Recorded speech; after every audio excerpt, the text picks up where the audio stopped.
Bentuk-bentuk asbabun nuzul yang disepakati terbahagi kepada dua bahagian.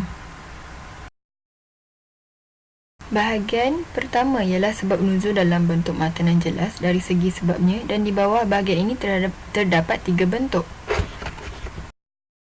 Yang pertama, perawi menerangkan dengan lafaz sebab dan dia berkata, sebab turun ayat ini adalah.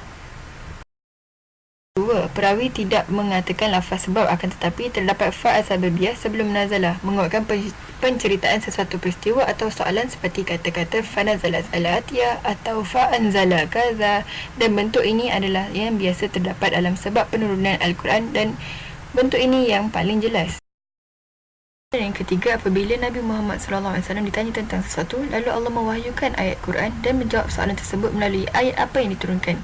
Bentuk ini tidak menyatakan lafaz sebab dan huruf fa' kecuali sedikit sahaja, akan tetapi sebab turunnya dapat difahami melalui kedudukannya. Bahagian kedua ialah bentuk asbabun nuzul yang membawa maksud sebab tetapi tidak dinyatakan dengan jelas. Bahagian ini terbahagi kepada dua. Pertama, perawi berkata, ayat ini diturunkan pada dan bentuk ini membawa maksud sebab atau sebab sesuatu ayat itu mengenai hukum atau menurut pandangan perawi dalam tafsir ayat ini.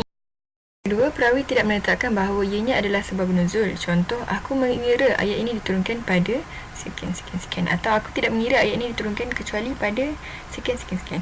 Perawi tidak menyatakan dengan pasti tentang sebab dalam bentuk ini, dan bentuk ini mengandungi sebab yang lain juga.